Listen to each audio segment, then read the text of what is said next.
So your congratulations on your new book, William B. Davis on acting and life. And I love how it's kind of a two for one, where you share your insights into your journey as an actor, and also you're like giving a master class Right.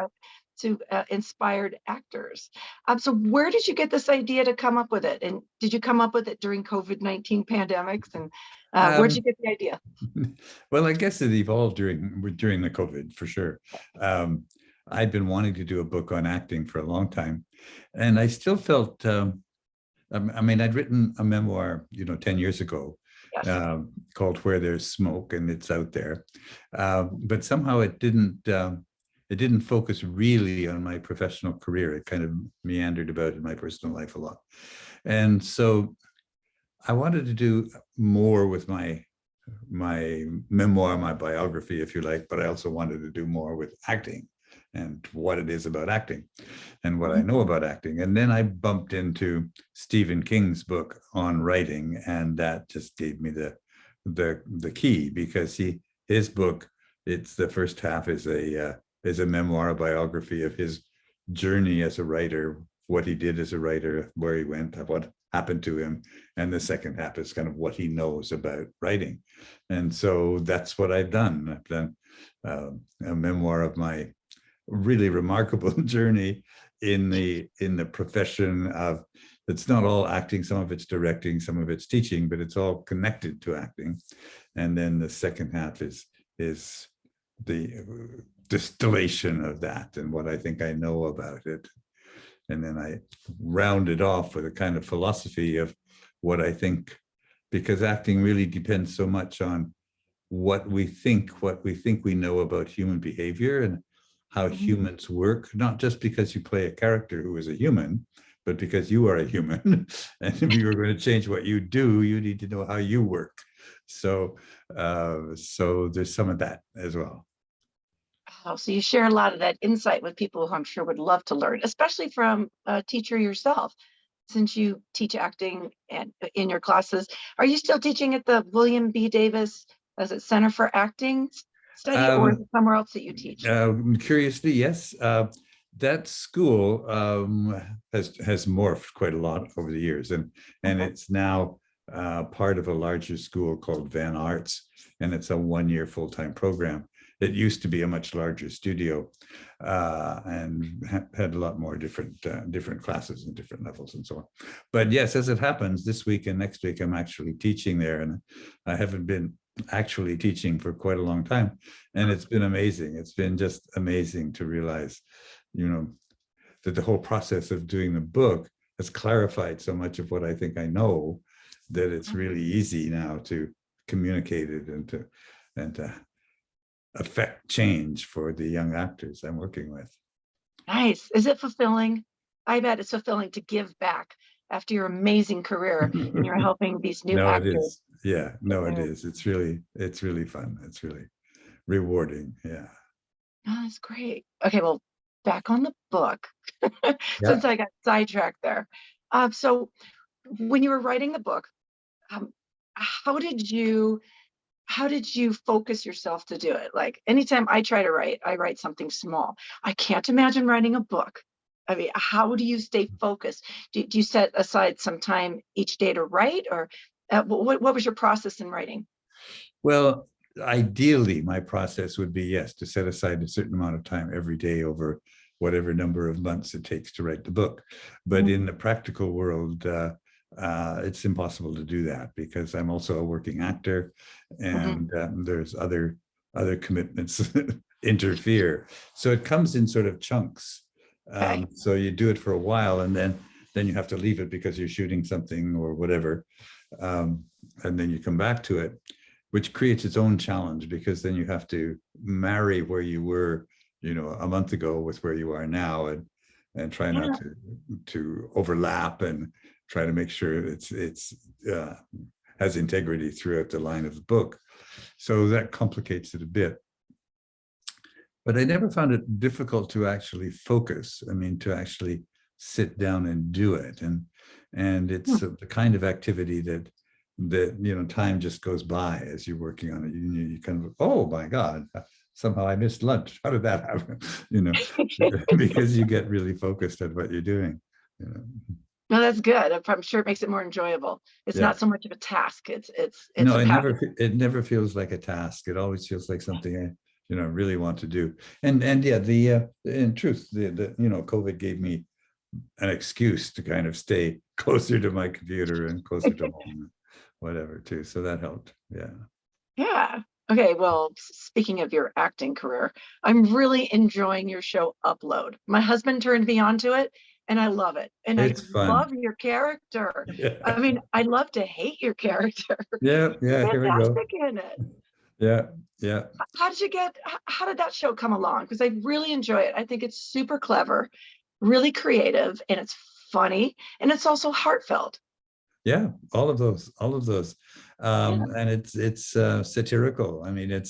it's got a little edge to it, you know. Um, you don't really want to let guys like me take control. Right. But it's done with a wink and a twinkle. It's easier to absorb than a lecture on politics, you know. Oh my Um, goodness, yes. so you know how Greg Daniels created it in the first place, I have no idea. It came to me because they were auditioning here and shooting here, so they needed to find whoever would be right to do this role, and it went through a few kind of casting things, but they kind of always kind of pretty much thought I was the right person for it. So that's worked out well.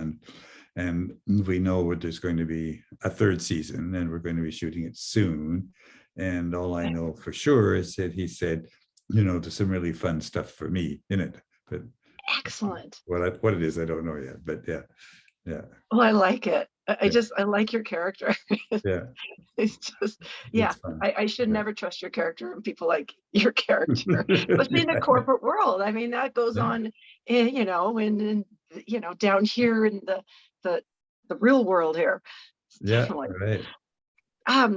So I have to ask you about X-Files because, of course, I love you and your role as X-Files, and that's Sure. what you're so known for. And I Yeah. wanted to know, do you get to see much of the any of the cast or crew? I mean, since it's up in Canada, do you ever get to work with any of the crew or see any of the cast? Um, well, of course, lots of the crew are still here because they always were here, Yeah. in at least in the first 5 years. So we run into each other from time to time. And gosh, I bumped into somebody on the street the other day. Said, "Oh, I was on a show." Yeah, so that happens. Nice. Um, but yeah, I have connections with some of them. Mhm. Become good friends with Bob Goodwin, who is a producer on the show, and he actually happens to live in Bellingham, which is just over the border from us in Okay. Vancouver. So we connect relatively easily. In fact, he very kindly agreed to assist in the book launch of my book. So he and I did a kind of 1-2 interview kind of thing to Oh, I launch the saw book that. officially. Um, Okay. Mitch, I run into, you know, when we do fan conventions and things like that, and Nick Lee, um, and uh, and David, because he and I are both writing books, have been connecting and helping each other with promoting the book, and he did a wonderful endorsement of this book, as did Chris Carter. So yeah, we'll keep some contact. Did I lose you? I think we lost connection. Hold on. Okay, can you hear me? I I think can we lost hear our you now. connection there. Can you hear Yeah, me okay now? yeah, you went very still. I know. I'm assuming it's on my end. I swear I checked my internet speed. It sounded good. So Yeah, sorry about that. no, So that's yeah, okay. so David, he's writing a book too, and you said that have you been? I missed that part. I'm so sorry. Yeah, So yeah, have you guys because been comparing notes and encouraging each yeah, other? I'd forgotten how I got into his first book. Well, actually, I don't know if it's his first, but the big novel, Suddenly Like Lightning, and I just loved it. I was really impressed, and he's got a new one just come out called Reservoir, which I also read. He asked me to do an advance read on that, and then he read this book of mine and did an endorsement for it, and so he's been very helpful in that regard as well. So it's been Oh, good. good. Well, Yeah. well deserved. for sure well deserved. All right, so well, now, before I get to that, do you have any other acting projects in the work? Because right now you're promoting your book. That's priority, but is there anything else that you've got coming up Yeah, that I you wanted mean, to tell your fans about? yeah, I mean, as I said, we will be shooting the third season of Upload soon. Yeah. It's been guaranteed for a third season, so that's happening. Um, Midnight Club, which is a big show by Mike Flanagan, a big kind of horror thriller kind of. It's a big project, and it's going to be released on Netflix in early October, I believe. I Oh, don't have a lot to do in the great. first season, but I'm a sort of mystery character in the background who, provided there's going to be a second season, will emerge as a key character in the whole story. But whether that happens or not, we'll have to see. But it's supposed to happen. Okay, mystery character. Yeah, you're very good at that. Yeah. Okay, well then I want to ask you something more personal. Yeah. Mhm. About climate change. I understand that you're very concerned about it, as I am very concerned about it, for my daughter and any of her kids she has and what planet we're leaving. I Really? just wanted your opinion on what can we all do to get involved and to help. Wow. Sorry, it's a big ask, but I No, just it's a know good, it's no, something you're passionate about. no, it's a good one. And so often it sort of comes back like that to, what do we as individuals do? Mhm. And it's a huge issue, and our governments are not taking it seriously. I mean, No. they're giving it some lip service, they're doing bits and pieces, but they're not doing nearly enough. And and Right. and they have to be a lot more bold. Mhm. Um, you can't just incentivize people to do things. You have to, in this case, you have to regulate. Like, people are complaining about the gas prices. Oh my God, terrible gas prices. And yet we know, or people say, we need more tax on carbon to discourage even more buying, but then that's unfair to people who don't have money, and it's Right. favorable to people who do have money. So what's the solution? It's a simple one. We did it in 1942. Ration. Oh, that would hit Oh, where it counts. a ration card. And then you can do what you want with your carbon. If you want to take a flight across the Atlantic, you can take a flight across the Atlantic. Just don't expect to buy a lot of gas. If you want to buy a lot of gas, don't expect to fly across it. I don't know. I mean, rationing is extreme, but also, but the whole, somehow we have to stop the whole oil and gas lobby. I mean, that in our country's bad this way, your country's worse, that so many of the politicians can only function if they get money from oil and gas, because otherwise they can't have a campaign that is effective. And so we're kind of locked into the cycle. I thought, some years ago, I thought that oil and gas people would suddenly, like you, realize that they have children too. Thank And you. maybe that matters. Maybe leaving your children a bunch of stocks, a bunch of Yeah. money, isn't as valuable as leaving them a place they can live in. Thank you.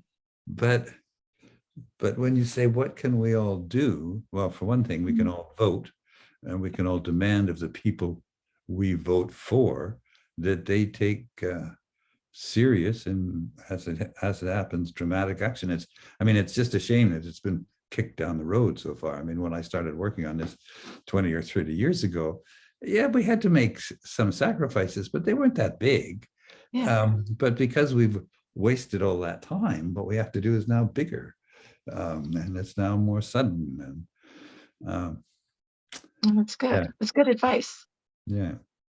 Thank you. I mean, like I said, it was like on a personal note, as I know that you're very concerned about it, as I am, and so yeah, vote. Often there are small things we can all do. I mean, my country house, I have solar panels on top and a heat pump, and I'm just negotiating with the city of Vancouver to get a heat pump into my condo here in Great. Vancouver. And so there are all those things, and I drive an electric car, but but one person's actions aren't going to make the difference. It's the accumulation of that. But Yeah. it's people who say, but people often say, well, what can I do? I mean, what's one person's? So and then I say, well, I suppose you don't vote then, if you think just one person's voice isn't useful. But yeah, there are all these people who vote all the time, and they somehow don't see the parallel between the insignificance of a vote and the insignificance of your carbon footprint. They're both important. They're both important. We all have to do them. We all have to vote. We all have to deal with our carbon footprint. So. Thank you. That's powerful. Yeah, that's great. All right. Was there anything else that you wanted to share with us, or anything I could have left out? Yeah, we got kind of sidetracked on that. Oh well. My brother lives near Denver. Oh, really? Yes, and so he is very anxious to win the Stanley Cup. Oh, yes. Yes, we are. Yes. So we'll be watching. We'll be watching. Good. Yeah. That is all the excitement around here. Go Avs. Yeah, for sure. Yeah, good for them. sure. Yeah, he can tell you about the weather here in Colorado. It's really smoky today. Fires, which of course, that's I mean, that's scary. all involved. Wow. I know. Yeah. Well, I hope you get some warmer weather though. Yeah, just a little bit would help. Yeah. I mean, right last there. year we were like you. We had a heat dome last year, I record high heard. temperatures, and we had smoke. Wow. So I actually prefer what we have this year, even though, a little bit of sun a little sun for a couple hours. Well, that's nice, but we appreciate it when we get it. Yep. Yeah. I could see why. Yeah. Well, so I wanted to about your book. Where can people get it? They can get it at your website, williambdavis.com. WilliamBDavis.com. You can get a signed Amazon? copy there, but you can get it. You can get it from Amazon. You can get it from any major book retailer as well. So. Well, I like the idea of the signed copy. I think that's great. And you also have a lot of cool merchandise and collectibles and things you signed and some of your other projects like your short films and pictures. And yeah, it's a really neat website. I encourage everyone to go check it out. Yeah. Yeah, I like it. Yeah. Yeah. Well, my time is a little short. So since That's I do okay. this as my little part-time thing on my lunch hour, so I've got to get back to my day job that pays the bills. Dear. Okay. So I really, really appreciate taking out time to join Nerd Alert News. And it's such a treat to get to talk to you. Yeah, So, thank you. thank you so very, much. very much. Yeah, you bet. Yeah. All right. Let's hope you get the sunshine. Yeah, thanks. Okay. Go Avs. Yes, go Avs.